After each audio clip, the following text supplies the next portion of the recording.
All right, coach. I know you're basically a legend in our field, but like since like my audience are mainly in Taiwan and Asia, they probably don't know you very well. Can you like introduce yourself a little bit? Yeah, well, I'm a athletic development. Some people call them strength and conditioning. I don't like that term, and I've been a coach for 56 years. My background is I played American football in college and then competed in decathlon post college. And actually, one of my heroes was CK Yang from Formosa, Taiwan, then, and then followed that. And how do you say it? Chi Cheng, who was a world Yeah. record holder from there too. My background is track. I went to Fresno State College, where I played American football, and then graduate school at Stanford University. I've coached at all levels. Started out coaching what's junior high in the States, seventh through ninth grade, roughly age 12 to 14, 15. Then high school, college at University of California, Berkeley, women's track and cross country. And then I started working in pro sports in basketball for 2 years, basketball and baseball, the Bulls and the White Sox, and then 9 years with the White Sox, and then into pro soccer for a few years with various pro teams in the U.S. and the U.S. World Cup team, and then branched out into consulting in rugby and then the last up until last year, from 2012 on, really probably 65, 70% of my time in swimming, doing dry land program for swimmers. And the culmination was Summer McIntosh winning 3 gold medals in Paris. And now I'm just working consulting, doing and we started a program called Gambetta Athletic Improvement Network in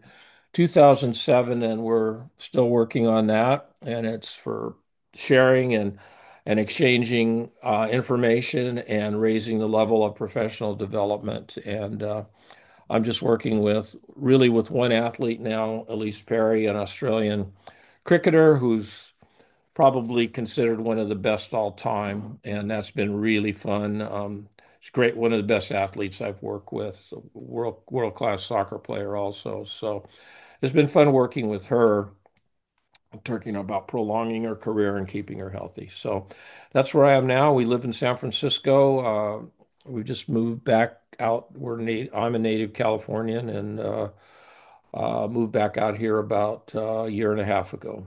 So that's Nice. kind of a Nice. summary. Yeah, yeah, yeah, yeah. What a And career. my new book, Building the Complete Athlete, will be out in a month. So Oh, nice. Nice. that's very is very ex- is a, a long process with different roadblocks along the way to get the once it was finished to get it laid out and everything. But I think it'll be a defining work, at least for my career. So looking Nice. looking forward to seeing Excited. that. Yeah, yeah, yeah, yeah. Cool. So since you have like a trap background and you also work with baseball before, um, kind of want to start by asking you like the high-low model, like high day, high, low day, low. Like I know like it's been a while for track, and I feel like team sport are starting to like implement this uh model. So can you kind of share like your thoughts on like high day, high, low day, low, how you implement with track, and would you implement it with team sport? No, I'm not. I guess I'm out of it. I'm not familiar with the term.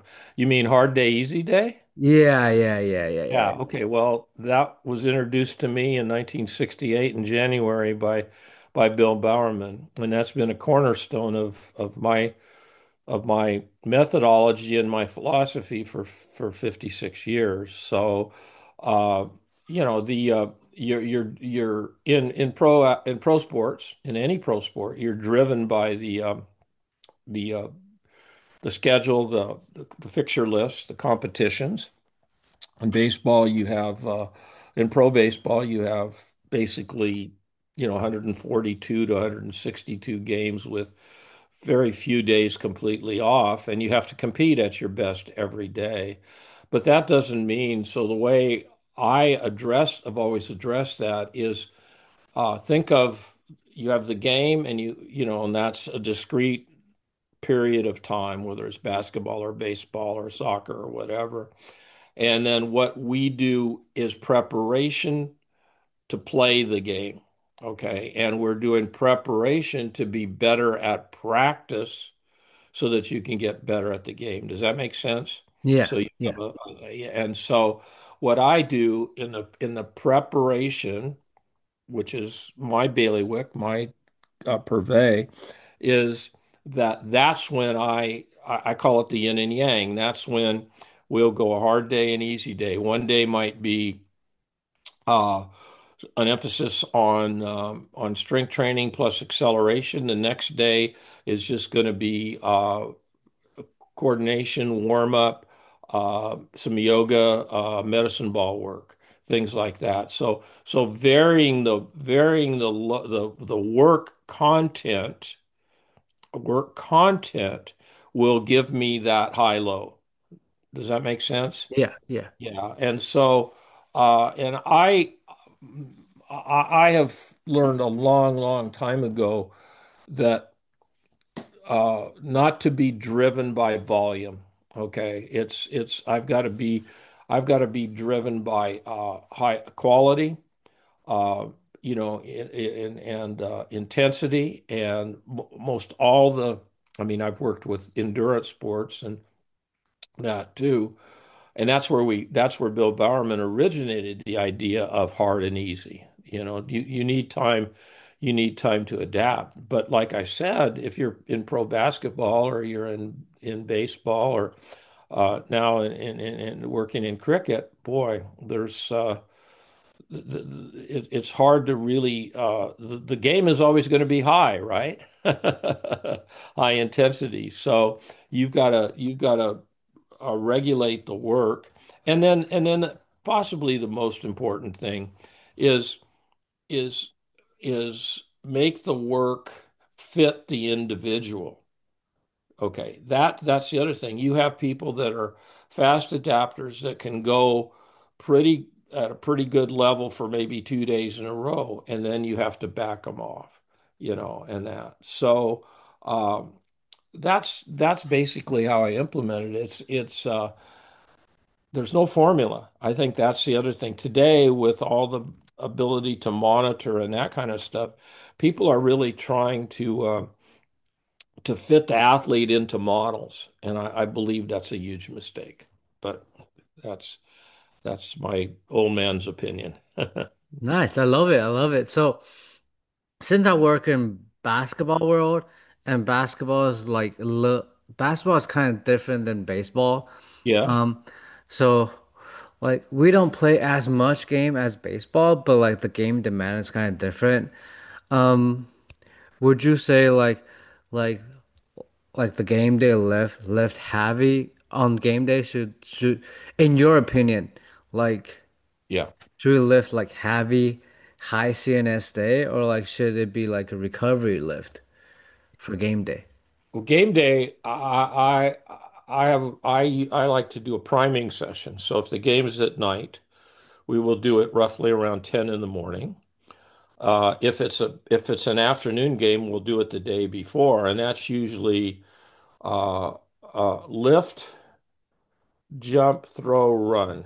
So a total of about 20 minutes. So maybe, for example, this is a dumbbell snatch and I don't know, some some explosive step ups. Then we might do 2 sets of 10 tuck jumps and then lateral bounds. And then we might do over the back throws with the med ball and some chest passes, and then 4 or 5 10-meter sprints. That's it. You're done. So when you get done, your nervous system is excited. You're ready to go. And then the next day, see, that's the next day is your heavier load day. So yeah, there's fatigue from the match, but there might be more emphasis on total body strength, what they need that day, and that. And then the next day would might be just a movement day, like that, and then possibly another game, something like that. Does that make sense? Yeah, yeah, Yeah. yeah. Yeah. So, uh, let's say the day after the game, the day after the match, Yeah. like, is it like a circuit type of like lift? Well, it depends on the time of the year. Yeah, circuit type where we might go. For example, I'm a big believer in complexes, particularly dumbbell complex. So we'll go high pull, alternate press, squat, row. Okay, so that day they might do a lighter complex 1-to-1 work to rest ratio, and we probably will stay away from any extra loading on the legs. We'll do hurdle mobility, that kind of stuff. But they've got toenails to fingernails. And then the next day we might come back with some loading on the legs, some lunges, some step ups, maybe some variety of squatting. And then that would be movement day, different uh, change of direction type of stuff, leading into practice, right? Because they're practicing. So we have to take that into account. Yeah. Cool, cool. So, uh, this is I heard the podcast you and Joel Smith did, and you mentioned that like sometimes you would do a priming circuit before a competition, like five bodyweight squats, and then five lunges, and then five jump squats, Yep. Yep. and then five step ups, if I remember it correct. Something like that, or depending on Uh, yeah, and just twice through that with good recovery, some dynamic flexibility in between. I think you have to again use a certain amount of imagination, and you get feedback from the athlete. Okay, what makes them feel good? I mean that sounds funny, but that's the whole point. So when they go into the game, that's why I think the term priming or you could call it a readiness session. It would be something like that. I yeah, that one there probably would be I would use that with a developing athlete because see, the other thing that happens is when you have these sports that are extended seasons, if you don't do something on match day or game day, now you're missing, well, let's say basketball, you're missing 28 training days. So if I'm 15, 16 years old, male or female, that could be the difference between accelerating my development or stagnating my development. You see what I'm saying? Yeah. So, yeah, it's readiness for that match, but training accumulates session to session, day to day, week to week, month to month. Nice. So, f from a volume wise, like how many sets would you do for like the five squats, five like Oh, jumps?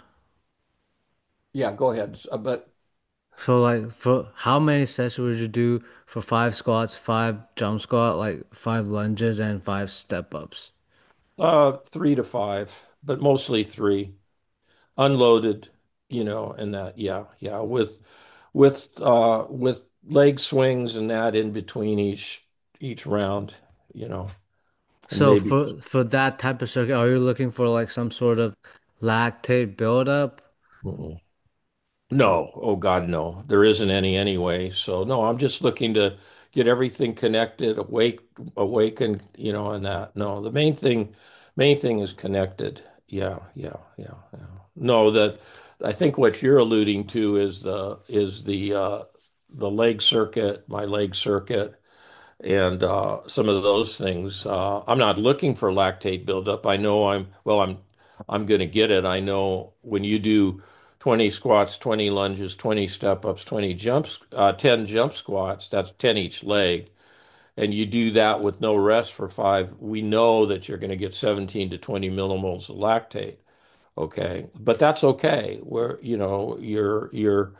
and you do five rounds of that. We've done that with skiers. We've done that with basketball players. I've done it with 400-meter runners, but the objective is quality of movement. Yes, the byproduct is a certain amount of lactate production, and that, yeah, yeah. So like besides the leg circuit, like is there like other type of circuit you would do? Like maybe I don't Go ahead. I'm not letting you finish. Go ahead. know. So like maybe med ball or like body weight. Well, yeah, I'm an old guy, and again, when you're working with large groups, sometimes the best way to do it is circuit mode, So, uh, I mean, I don't think of med ball work. We have a med ball series that I do, wall throws. So, there's five exercises, and you do them one after. I don't think of that as a circuit. That's a series, but there are circuits that I do where we've done up to 20 stations with swimmers. Where you go. 30 seconds on, 15 seconds off. Now, that's a certain phase of the year. It's not throughout the whole year. And then sometimes in the competition phase, and we've even done this with sprinters and jumpers, is so competition Saturday, Tuesday might be a 10 station circuit of 15 seconds work, 45 seconds rest, with a med ball in throw, some push-ups, some jump squats, some bounds, a few things like that, And again, the idea there is to get everything connected, just get in touch with your body, I guess, Nice. so. Yeah, yeah. So another topic I want to ask is like I think it's like maybe somewhere around 2 years ago, and you posted. I remember I think it's on Facebook that you recommend a book called Spinal Engine Theory. I did Eh, not recommend it. oh, maybe I No, remember. I actually talked about it. That's become the I call it the Bro Science Handbook now. Okay, and the spinal engine theory by Gravotsky is 40 some years old. Okay, and what people have become quite infatuated, I won't say what group, they're selling it now as the new latest greatest thing.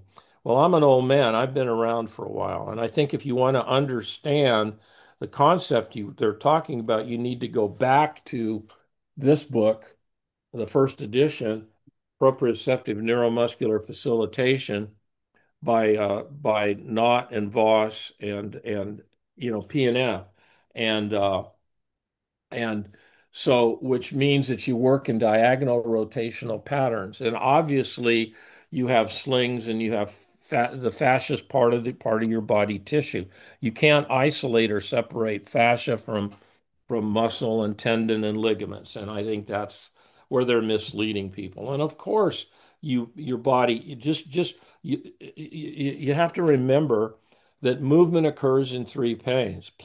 Sprinting is sagittal plane dominant, but if you look at sprinters from front on, you shift legs, so there's frontal plane movement and there's rotation. So, I mean, I recognize it as a theory, and I think it informs us as to certain, but I've always done that. If you watch here, we always do work in different kind of patterns. Okay. Um, and I've done that for before I knew there was a spinal engine 40, 50 years ago. I'm saying that tongue in cheek. I don't know if you put the video up, but so I think it's become I call it sort of a bro science or bro training marketing tool to add mystery to something that's really pretty simple.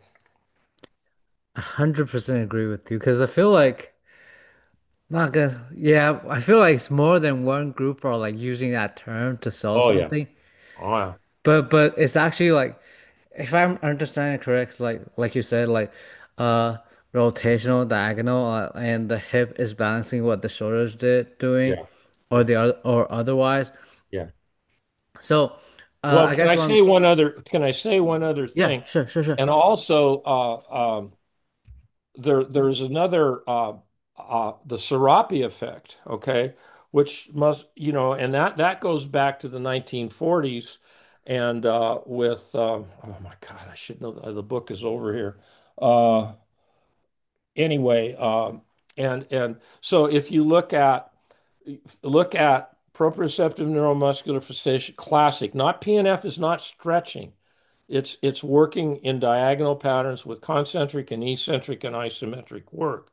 That was originated in the late 1930s with polio victims. Then you have the Serapi effect, you know, in the by in the 1940s, and which is something that really influenced me early on, and then Gravotsky, see, I don't say spinal engine. If there's an engine, it's the pelvis. The pelvis moving like that, So it's it's just become a misused and misunderstood, mysterious. And there's a group of people that like to make things mysterious, and I like to make things simple. That's all it comes down to. So yeah. Nice, perfect. I love it. I love it. So if you're talking about like the the pelvis, the spine, um, ca- can you kind of share like your thoughts on like how would you implement like heavy bilateral training and maybe like unilateral training? Does that like affect like your process to implement those two? Yeah, that's become another thing that everybody's I I I'm follow social media enough to get my blood pressure up every day. And I mean, think about life, okay? When I pick up my 5-year-old granddaughter, I'm not going to reach and pick her up with one hand. I'm going to reach, okay, right away. I'm going to pick her up with two hands. Is that bilateral? I guess, but when I step forward to pick her up, I step forward onto one, from one leg to the other leg. So think of movement. Its movement is rich and it's varied. Okay. So I'm a big believer in look, when I've got a bar, my hands are fixed. All right. And I'm limited into ranges that I can go through. When I have a dumbbell or a kettlebell or a sandbag, now I'm going to get natural rotational movement. So when I need to heavy overload, I will probably use a bar. But most of the time now, and I look back on my own career, I spent way too much time heavy overload and not enough what you would call unilateral or I call it reciprocal, right, left type of work, imitating gait. The gait cycle is the cornerstone of movement, right? So it's right, that's more important to understand than the pelvic engine. Everything you do in training is and preparing, even in swimming. Swimming is just you're horizontal in the water, but it's walking. It's like walking. So yeah, again, that's just I don't know why that's well, I mean it's important to articulate it, but people are saying, well, do you do bilateral training or unilateral? I train. I train. If I've got a big rugby player or American football player that has to overcome somebody else external resistance, well, we're going to do a certain amount of stuff with a bar and heavier. And it's the same thing. Olympic lifting movements can be done really effectively with dumbbells and heavy dumbbells. Look, Summer McIntosh, who won the 3 gold medals, she could do dumbbell high pulls with 60 pounds easy. Easy sets of six, and it's maybe 125 pounds. Was that an Olympic lift? Well, it's an Olympic lift derivative, but there it's not. And then sometimes we'll do one arm snatches. Elise does one arm snatches with 30 kilos, 25 kilos, no problem at all. So yeah. Cool, cool. So I'm glad that you brought up like Olympic lifting or like derivative. So is that like till this day, is that like maybe like hand clean, power clean, or like snatch or even like dumbbell snatches? Uh is that like do you still utilize a lot of like heavy bilateral clean, hand clean, power clean? No, no, I have it for years. Why not? Why not? Well, for the same reason that I talked about. I mean, I want to be able to get the stabilization. I want to be able to do alternate arms. I wanted to do things like that. It's it's been it's been quite a few years since I've had anybody do power cleans with a bar. First of all, I don't want the catches. Again, I'm not coaching Olympic lifters. I'm coaching somebody who's developing strength and power to apply to a sport. Okay.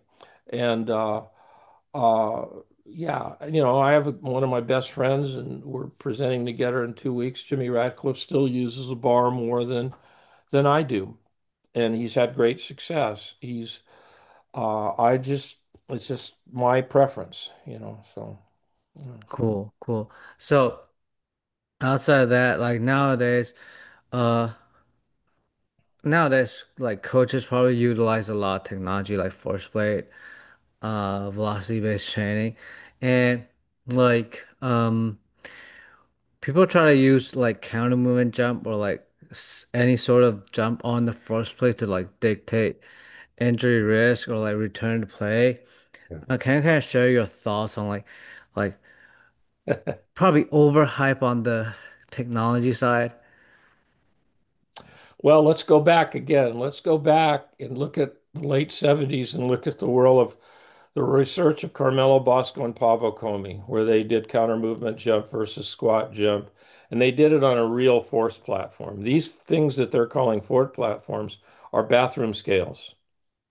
Okay, a force platform, you get anterior post, you get three planes of motion. Okay, and and uh, and I've done all those tests. I've done them myself.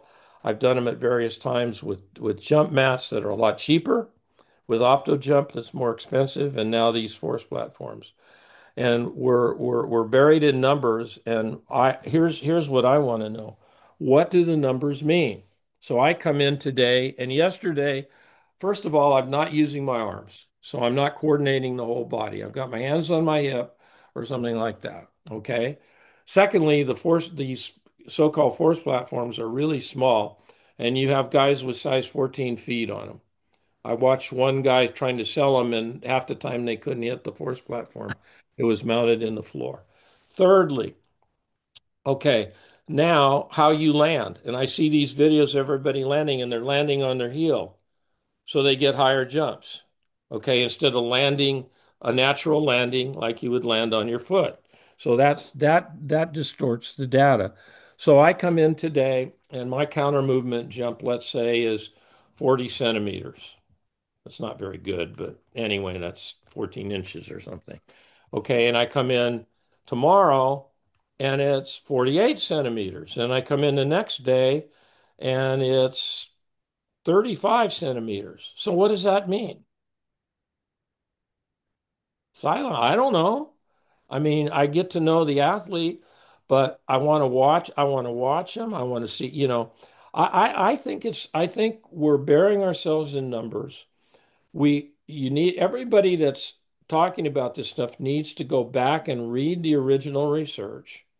Bosco fudged a lot of numbers. We know that now. Some of hit when he left Comey, some of the research was he was trying to sell something again, even though he was a scientist. And So I guess I just this huge investment, and it is a huge investment in technology and time.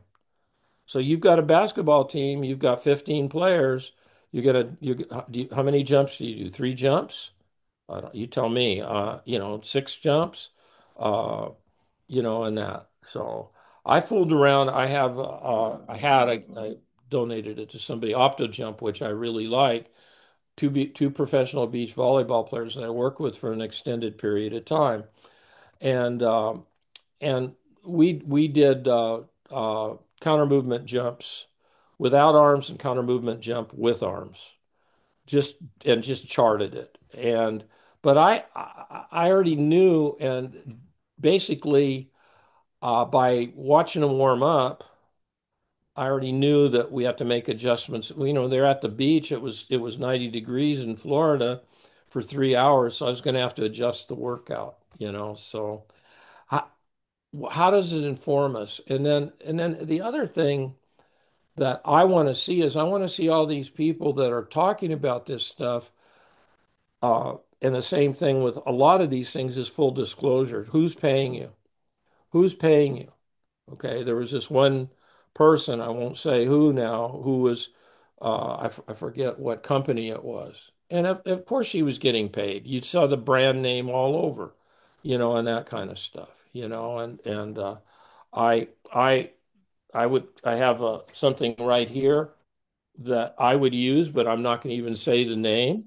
It costs a couple of $100, and I guess it would come under the definition of a wearable, and I'd use that periodically to see where they were, you know, yeah, to get baselines and maybe to validate some training. But in terms of day to day to day, or even twice a week, what are you going to get?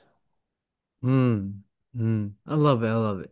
So, um, if we're gonna talk about like try to like uh monitor or track injury risk, like a lot of teams where they have like ACL or like recently there's a like in the past like maybe 2, 3 years there's a lot of like Achilles tendon rupture. Like Yeah. without force platform, like yeah, because I don't really yeah, I don't really see the value in like using force platform to like track injury risks, but like without that, like how or what would you do or like yeah to like try to monitor or try to understand like those injuries? Well, first of all, today we have ability, and there's various types of systems, high speed video that, in practice and that kind of stuff. Okay, I know as a physical preparation coach, I'm gonna monitor closely, rep by rep, set by set, exercise by exercise.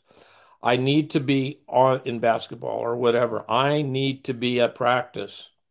I can't sit in my office and then have them come in. Oh, now we're going to do my thing. No, you need to be at practice and you need to watch the players closely.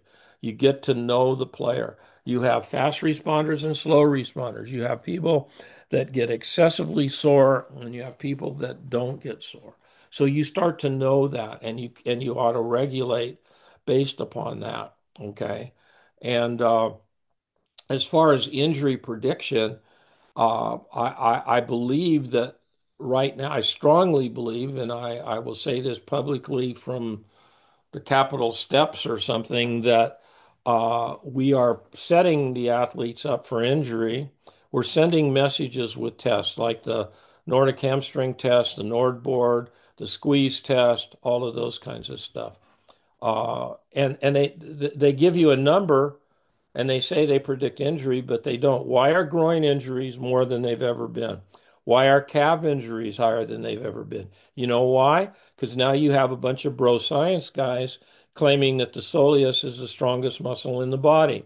So why? Everybody's doing seated calf raise and calf raises. Where 35, 40 years ago, we got rid of calf raises because the calves they're not a propulsive force, they work eccentrically and create and use that to create stiffness in the Achilles tendon. So I'm sorry, this is a little bit vulgar, but we're pissing up a rope. We need to look closely at what we're doing in training that's actually causing injuries or predisposing the athlete to injuries rather than worrying about predicting. Okay. And that's what I see. You look at the injury trend lines and they just keep going up. And we're doing all this isolated testing, on individual muscles and that kind of stuff that is misleading us because it's about synergy and coordination, muscle synergies and coordination, and getting everything linked and firing together. So This is gold. I really love this. I remember like talking to like one of my mentor, Coach Boo Boo Schexnayder, and he was like he was like uh he don't like the idea of like calf raise or seated calf raise. He thinks that's not the calf supposed to work. And when it that's comes how it like works.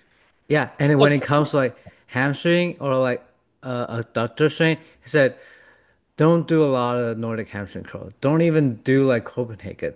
That's not how body's supposed to Well, the work. Copenhagen is causing all the groin injuries. Yeah, yeah, that's what he said. This is Look at the stress you're putting on the groin. Look, every day, if you're one of my athletes, you do mini band series. It costs $1.50, and I can tell you, I'm in one of my mentees and a good friend now, Nick Garcia at Notre Dame High School, and they have high level, I mean, they really high level track athletes. They've had one hamstring pull in 17 years, one groin pull across 16 sports in 17 years. In 9 years with the White Sox minor league system, we had five hamstring pulls. You look in baseball today, and teams have and no how about obliques? yeah. How about obliques? Because they're not doing deceleration work. We had no oblique pulls, and that no, it's absolutely ridiculous. What's going on. Yeah, because so before you brought up like the single like joint test, I was gonna ask your thoughts on that, but like I'm glad that you brought this up because like literally like almost every college or like pro sport are doing all those tests, Yeah, they're doing and them all. still the injury is still getting up. The injury rate is still high, even Yeah, higher. higher. No, it's not even stabilized. It's trend like I said, it's trending up. And in sports like Aussie rules football, where they have a huge injury database in that, and NFL, and a groin injuries in the NBA and calf pulls. Why are you having calf pulls? Because you're isolating the calf instead of training it. Do jump rope. You want to prevent, just do jump rope and get coordinated with jump rope, and you're golden. You got everything you want, and it's cheap. Nice, nice, nice. I love it. I love it. So, uh, I think the last topic I want to ask you before I let you go is like you kind of brought up like there are all these capturing, and there's a research like back in I think it's 2 or 3 years ago, um, the G League have a research that most of the elite basketball players their midfoot mobility they lose their midfoot mobility around like age of 21. So, do you think that's like one of like the issue that's causing a lot of like lower limb injury, or Lose mobility. Well, again, that's a general term. Where do they lose mobility?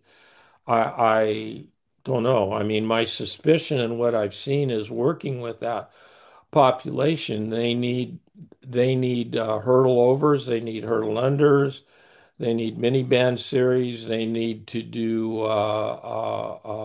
more lunges, more work where they're getting hip mobility and everything that's producing and reducing force over the ankle, knee, and hip, as opposed to at one joint.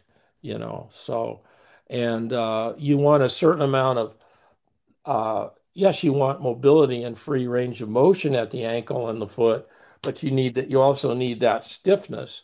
So, how do you measure the mobility? That would be the question that I would ask. Yeah. Yeah. And I think the other thing when you look at across sports, basketball, real football, soccer, uh, the shoes suck. They're terrible. Soccer boots are terrible. They're designed, and there's still traditions to wear a size smaller and a half size smaller. Basketball shoes are over-engineered. Go back and look at when you get off, go to Google Images and look up Wilt Chamberlain, who was 270 pounds, wearing Converse shoes with nothing in them. Now I'm not we've gone past that, but the shoes allowed normal motion in the feet. Now we put them in cast, which again limits various motions. Again, mistakenly limit various motions. So what happens if you limit motion at one joint? It's going to have to be compensated for in another joint up the chain or down the chain. And you put excessive force on one joint then. Yeah, because actually, like a few months ago, I was working with the pole vaulter, and she had a long-term Achilles tendon issue, like always have Yeah. like t Achilles tendon pain, because she wear all like these so thick shoes when she walk or when she warm up, and then me and my boss kind of suggest that maybe she should change her shoes, right, to less thick. Gradually, yeah, yeah, Yeah, and that actually helps a lot, yeah, right? yeah, And a few weeks ago, I was consulting for like a college basketball team. They had uh, this girl that came back from ACL and have like long-term Achilles tendon pain. We changed her shoes and it was fine. yeah, yeah, yeah. Well, it's the height, uh, the and I and it's also excessive motion. I mean, I'm sorry, not excessive motion, restricting the motion. There's still this there. You still see this. I mean, it's a natural thing in footprint to go into wait, supinate, yeah, pronation into supination. That's how your foot works. But Yeah, we're still trying to create shoes that control that, and that creates problems, definitely. Yeah, yeah, yeah. nice, nice. I love this. I love this so much. So, we kind of talk about like the pelvis. We talk about like recent injury, and I feel like uh. a lot of like my thought process kind of like is the same that you what you said. So, uh, for those who are interested in what we're like talking about today, where can they find your your podcast, your books? Yeah. Well, the new book will be coming out. Go to my colleague who does my Gamecast. We do the Gamecast, which we haven't done for a couple of months. I'm doing one in a couple hours. Uh, yeah, it's called the Gamecast, and you can go to thegainnetwork.com and find that. And then HMMR Media, the book will be on there. It's not on there yet for sale. Yeah, on that. And if I'm available for speaking or consultation, just my email is gstscoach@gmail.com. Nice. So yeah, and I welcome questions or I just love to talk to people and exchange ideas as to because that's how you keep growing. That's how you keep learning. So, yeah. Nice. And read. I've read 5 books this week, and you just keep reading about everything. And we don't live. I think that's some of the other problem today uh, in the coaching field, people just get so narrow and so specialized that they don't go outside their fields, too. So anyway.